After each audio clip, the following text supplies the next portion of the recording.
Hello guys, welcome back to my channel. So in this video we will see a special property of geometric distribution called the Memoryless property. Okay, so this property holds good only for a geometric distribution. Okay, we'll see how this is um, valid.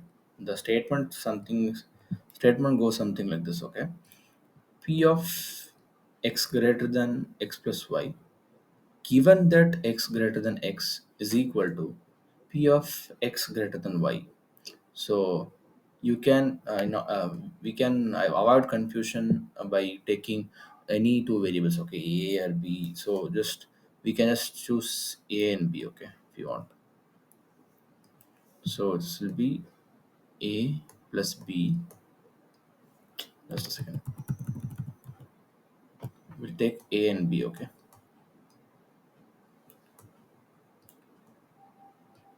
So we'll take a plus b. This will be a and this will be b.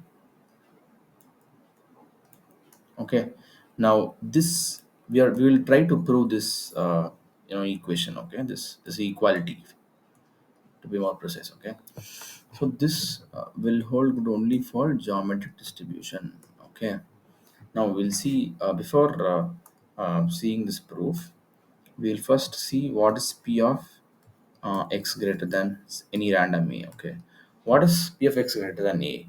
It means if you start the doing the events or the trials in the geometric distribution, you do until you get the success, right? That is the definition of geometric distribution. So you take first try, second try, and so on up to a try. Okay, a tries, and after this what will come?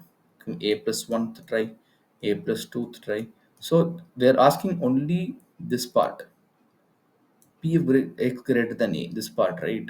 So we have to find this part alone. Okay, so this will be nothing but p of x is equal to a plus 1 plus p of x is equal to a plus 2, and so on up to what, infinity, because we still don't know how many trials are there in geometric distribution. Okay, so this will be up to infinity. Now what is p of x is equal to a plus 1? What is the PMF of geometric distribution? Q bar x minus 1 into p, right? So for a plus 1, what will you get? Q bar, what is x here? A plus 1.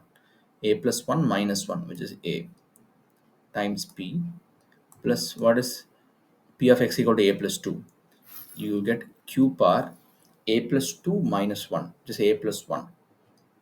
Q bar a plus 1 times p, so on up to infinity.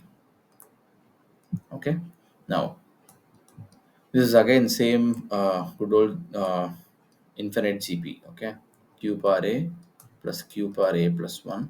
What is this? Nothing but infinite GP, right? Because you have the common difference as, not common difference, common ratio as q. So when you do this, you'll get p bar p into what is this sum of infinite GP? There'll be q bar a by 1 minus q, correct? So 1 minus q is nothing but p, so this will be cancelled. This will be q bar a, correct? So p of, so from this what we will, what we are concluding, we are concluding that any p of x greater than a, if they ask, your answer will be q bar a, where q is the failure probability. Okay, now you can easily prove this. Okay, now take the left hand side. Okay, what is the left hand side? P of x greater than a plus b. What is p of x greater than a plus b? Now if you see here, let's say this is a in a number line, and this is b, and your a plus b will be somewhere here, because everything is positive. Okay, so if you take a plus b somewhere here, what are they asking actually? P of x greater than a plus b. What is the probability of x greater than a plus b? This part, given that p of x is greater than a. So you know that this is true, okay? P of x is greater than a, this part, okay? Now, what is the probability of that, okay? So now we'll see here, okay? Now, what do you know about the the conditional probability formula? P of x greater than a plus b, given that x is greater than a, is equal to P of x greater than a plus b intersection P of, sorry, intersection x greater than a. Can you remember this conditional property formula? P of a given b is equal to P of a intersection b by P of b. So same thing I'm applying here. P of x greater than a plus b intersection x greater than a plus a divided by P of x greater than a. Correct. This is the formula. Now, how will you find the intersection? Your x should be greater than a plus b, as well as your x should be greater than a, which means this whole part. Your x should be greater than a. Also, your x should be greater than a plus b. What is this intersection? I'll do it in different color. This is your intersection, right? Sorry, this part is your intersection, no? So you will get P of x greater than a plus b only divided by P of x greater than a. Okay. Now, what did we derive for P of x greater than a? Q bar a, right? So similarly, if you see here, this will be Q bar a plus b by Q bar a, and this will be Q bar b. Now, when you do the reverse engineering here, this part, what will you get?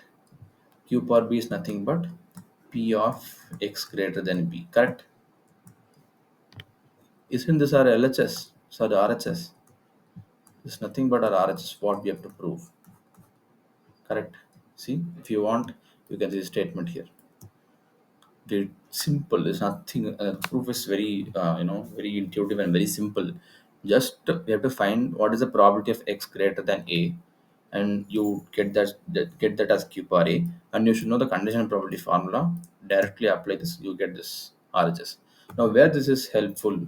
So in the examinations in questions, they may tweak this and ask, okay, tweak what in the question? They won't ask this, directly this part. They'll ask something like simple only, but they just change it a little bit. Let's say P of x, greater than a plus b, given that, let's say x is equal to a. What is the value of this? They'll ask. How will you do? Same concept, okay? Just find this P of x greater than a and show this part, okay? And show that this is the result. P of x is greater than a is equal to q bar a. Show this result.